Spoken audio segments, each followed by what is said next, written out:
Today on Learning Firearms, we're taking this apart. Good, I want to take that home already. No.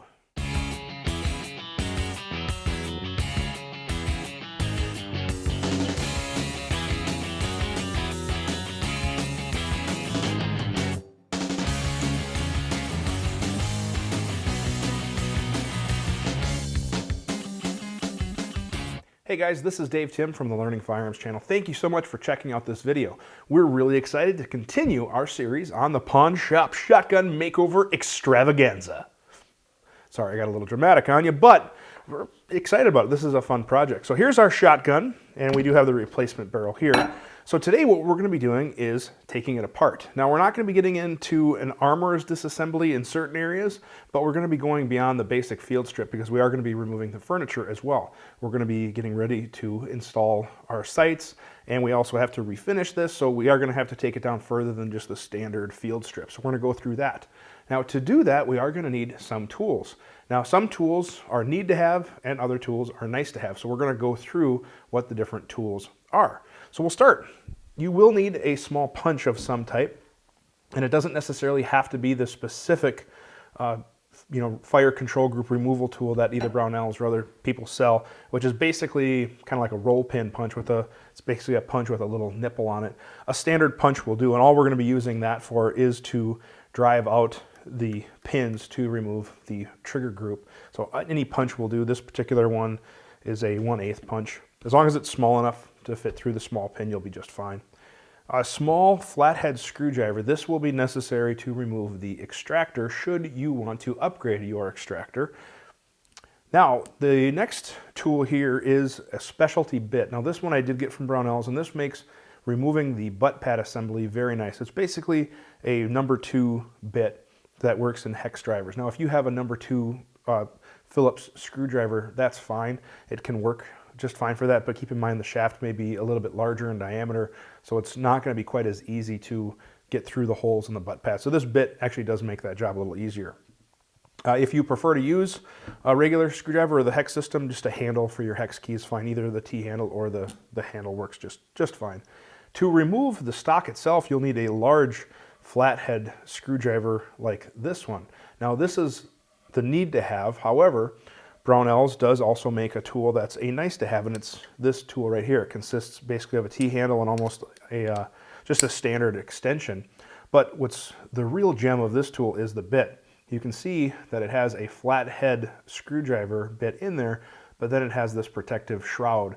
And what's nice about this is it keeps the screwdriver edge, or the edge of the bit, actually engaged to the fastener, and it doesn't walk away or wobble or anything. And it comes in 2 sizes depending on which size fastener you have. So this is a really nice tool. If you're going to be working on a lot of shotguns, maybe you're a police armor or something like that, this is a good tool to invest in. Since we are going to be taking the forend off, you will need a forend wrench, which is this guy right here. Now, there are different versions of the tool. You can get one specific to just certain platforms, but since we work on a variety of different shotguns in the shop, we like this universal tool. This one covers Mossberg, Remington, and of course some others. This, of course, was available as well from Brownells. Last but not least, you may need a small hammer. It doesn't have to be anything big. A light hammer will do, because sometimes the pins of the trigger group just need a little tap to motivate them out. And those are the basic tools. Now that we have the basic tools, we're ready to start disassembling. Now, before we work on any firearm, we want to make sure it is unloaded, because sadly, so many unloaded firearms are used in negligent discharges. So we want to make sure that we're working on a firearm safely. The first thing we do when we pick up any shotgun is we want to check the magazine. Now, of course, we're pointing this in a safe direction, but for video purposes, we might have to make some camera angles and things like that. But always please point these in a safe direction. But as you can see, you have the follower. Now you want to make sure you're looking at the follower, and not only visually, but also give it a physical inspection as well. So we can make sure that the magazine tube, we see the follower, there's no rounds in there. So that's the first thing we're going to check. Then we're going to open the action by using the release. And we're going to look. We're going to look at the magazine, the loading area, and the chamber. Look away and do it again. Magazine, loading area, and chamber. We have now verified that the firearm is unloaded. Now before moving on, don't be afraid to wear some safety glasses. You only have a couple of eyes, and last time I checked, they don't grow back. We are going to be working with a couple of things that do have some spring tension or spring pressure, so you want to make sure to protect your eyes. So we'll just set this barrel aside for a moment. First thing we're going to be doing is removing the magazine cap, which is threaded right here.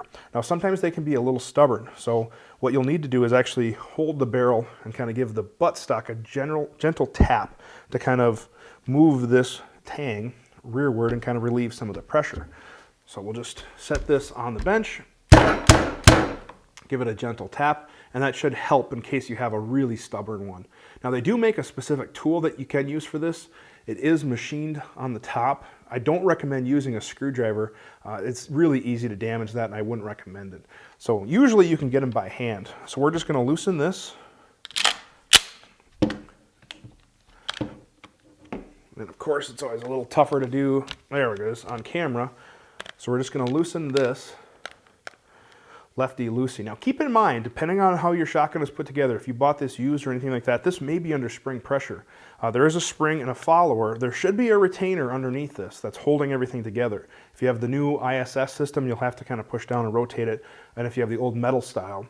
This is actually the first time we're taking this down, so we'll see what it is. But you always want to make sure that you're being cautious. So after I'm holding pressure, as I'm loosening, and we've released from the threads, and I don't feel any pressure, so that's good. So that means what we have is we have the retainer present. You can see that metal piece right there. The new ISS system is plastic. There'll be 2 tabs, and you have to push down and rotate until there's the clearance cuts in that to release it. With this type, there is actually a specialty tool that is available from Brunel's. It kind of looks like a corkscrew. It works really, really good for removing and working with these. But for our purposes, what we can use is a flathead screwdriver. And again, be very careful. We're just prying up lightly with a little bit of pressure. We're just going to rotate around. And again, don't try to bend anything. Don't force it.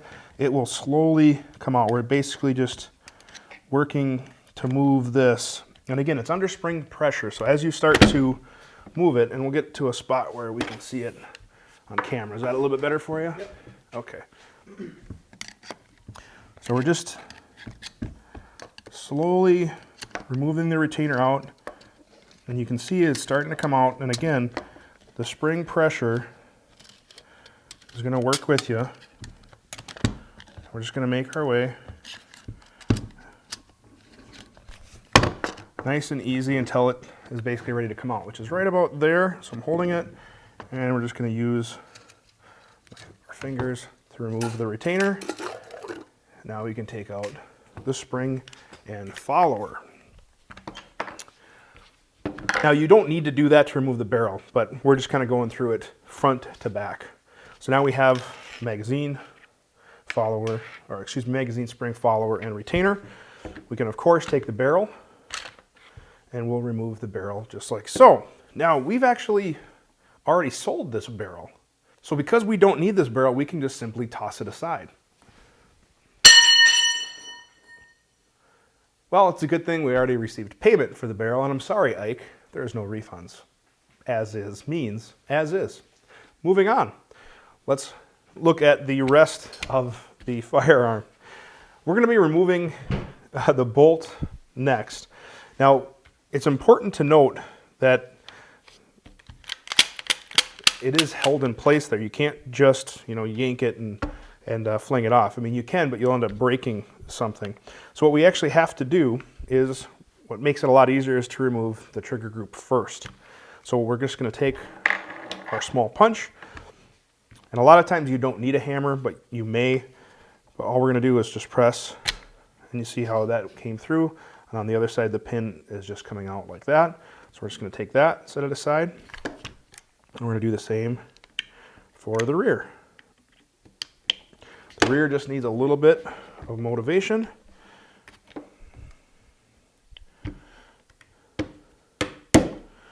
Just a simple tap just to get it started, and then we can push it out the rest of the way with just hand pressure. Generally, you're not going to need to force a lot of the stuff on this gun. There is a couple of things, but for the most part, you're generally not going to need a hammer for much. trigger group comes out like so. That's definitely a little dirty, has some use to it, but it's going to hold up just fine. I'm very confident. Now this makes removing the action bars and forend and bolt a lot easier now that we can have access to it.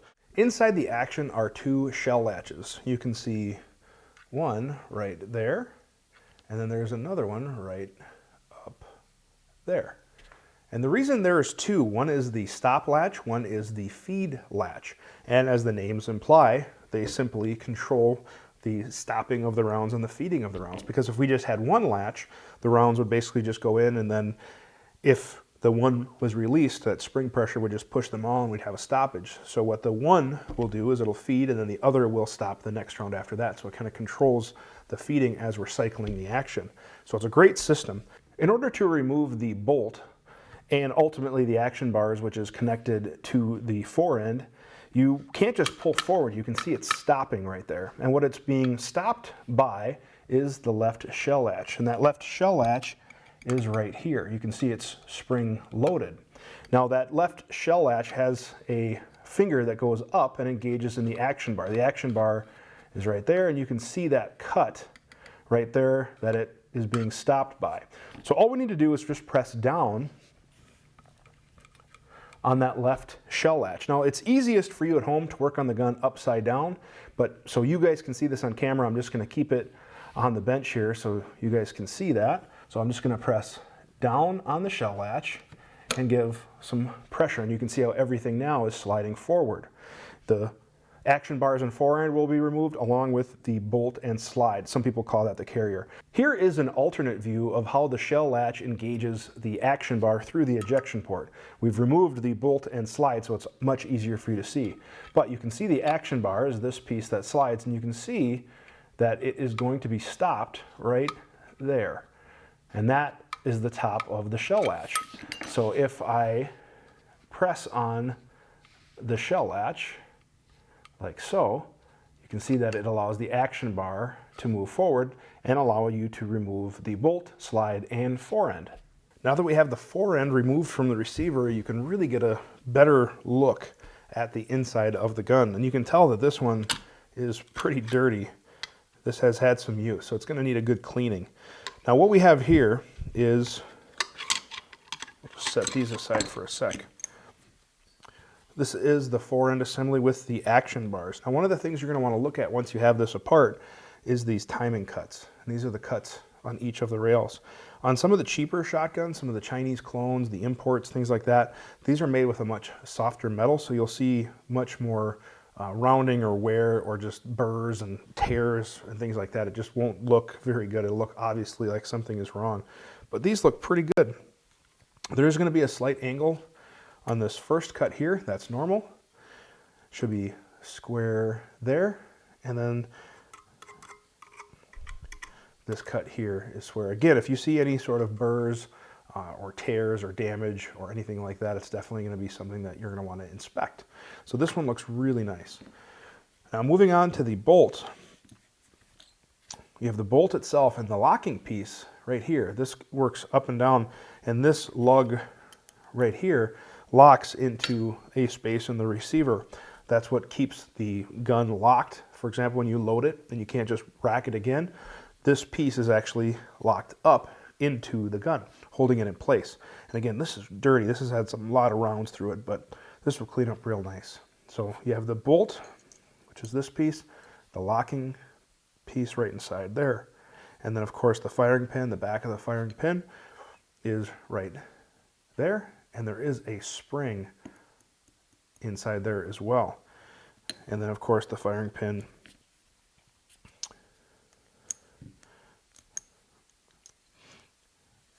goes through, and of course it needs to be locked up. See how much more exposure we get? When it's not locked up, the firing pin doesn't protrude. It needs to be locked up into place in battery before that firing pin can protrude and actually set off the primer. So that's a little bit about how some of the system works. This is the slide right here, and it obviously engages in those timing cuts on the action bars, and then it fits in the bolt just like so. And this, when it's on the slide, you can see how it works to lock into the receiver. So that's just a little bit of the anatomy of the 870. You're going to want to clean all these up with some good degreaser, and we'll come back to putting those together. Now the forend itself is attached by this single nut right here. And in order to take this nut off, we need the wrench. Now, I don't recommend using pliers or anything like that. No matter what hacks you read about on the internet, it's always best to have the right tool for the right job. Now, one of the cool things with Magpul is that they include a tool with their forend. So if you don't have a tool, you can use the one that came with the Magpul. You can see how the teeth of the tool engage with the nut there, and it's standard threads. So all we're going to do is lefty loosey, righty tighty, and it kind of helps to hold the action bars. And we're just going to remove. The wrench just makes a little faster work out of all this.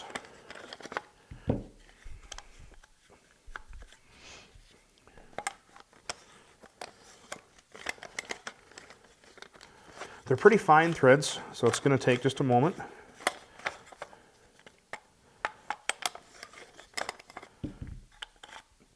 Then the nut will come off just like so, and the forend will slide out just like that. So now we're not going to need this furniture, so we're probably going to put this aside and maybe try to sell it. And again, we are going to refinish this just so it matches the rest of it, so we'll clean this up as well. Obviously, you want to take special note of the threads there. They are very fine, so we don't want to damage those when you're blasting or preparing for refinish. Now moving to the back of our shotgun, we're going to remove the stock. Now we have a recoil pad installed, and you'll see there's two holes in the recoil pad. That's where this bit really comes in handy. It can get in those holes, engage the Phillips screws that are holding the pad in place, but yet not damage it. Now I'll show you another trick. So if you have that bit, great, but if not, if you just have a regular screwdriver and you're trying to reduce your damage, just grab a little bit of your favorite gun oil. This is Slip EWL, but we're going to go ahead and start there like so. And now we're just going to add a little bit of oil, and that is going to help. So when we move the screwdriver, it's just going to reduce the friction so we don't tear that rubber pad, and it keeps it looking nice. So we'll make sure we're engaged into the fastener. And we're just going to slowly loosen, and you can see the pad starting to come off. It's basically just a wood screw.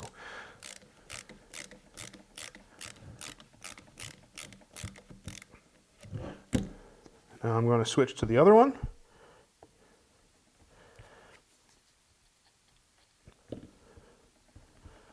Now I don't know about you, but I like to lube the hole before I put... Oh, stop.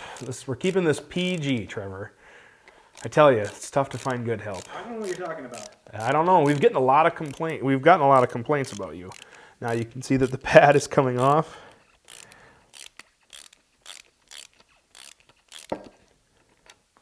Just like that.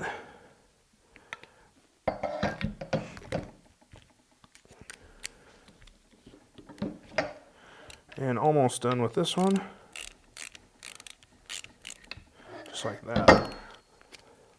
Now we're also not going to be reusing this, but if you were, again, you're just going to reverse the process to reinstall. So we'll just set this aside.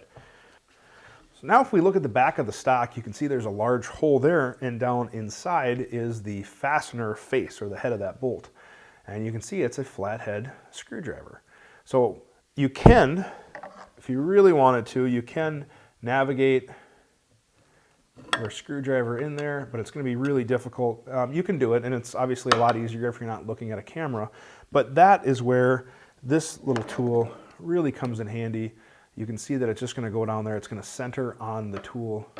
The tool is going to center on the fastener itself, and it's going to make removing this really, really easy. So I'm just going to use this tool.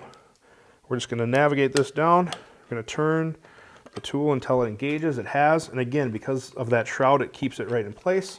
And again, we're just going to use standard lefty-loosey.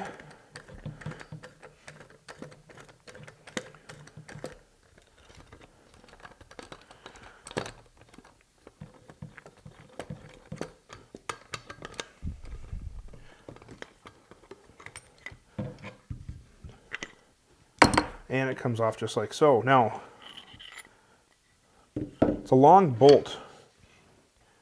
And again, this bit makes easy work just because of how well it interfaces, but you can do it, you know, with a flathead screwdriver just fine. Just to, you know, take care to make sure that the tool doesn't come off of the fastener, which can happen. So the proper tool for the job makes it a little bit easier, but if you don't plan on doing this a lot, you can just use a standard flathead. Now it engages the back of the receiver in this portion right here, just like so. Now different stocks may have some different hardware, but generally removing even the synthetic versions is going to be the exact same. So now we can set that apart and we'll eventually clean that up. Also, one thing to make note is there is a small washer, so make sure you don't lose that. So now we have the receiver down as far as we're going to take it down. There's a little small end plate as well. We're not going to need that for the stock we're going to be installing, I don't believe. I'll double check the directions, but that's generally going to be used for this stock. But yeah, this is down as far as we're going to take it. You don't need to worry about removing on the inside. You have the ejector right here. You can see that there. You do have the shell latches on the inside, which we pointed those out. Again, you're not going to need to worry about removing any of that. So what we're going to do when we blast this is we're actually going to protect this and probably use some modeling clay or something like that inside here to protect the internals as we blast it. Now, truth be told, you could just rough it up with, you know, some of the finishes out there, but we feel it's going to be important to blast it. So now that we have this taken down, what we're going to want to do is clean up all this stuff and get it ready for the next step. And like I said in the other video, we're going to be taking this in segments. And I know this is kind of a long video, but we went through a lot in how to take this down beyond your basic field strip. So hopefully this was helpful to you. In future videos, we're going to install the sights, we're going to refinish the gun, we're going to install all of our parts, put everything back together, and we're going to make this a really cool shotgun. So thank you guys so much for watching. We really, really appreciate it. Whenever you have any questions or comments, feel free to leave them below. You can also find us on Facebook or check out our webpage as well. Whenever you're working on a firearm, make sure you're doing so safely. Always wear your eye and ear protection, shoot safe. Thanks for watching, and have a great day.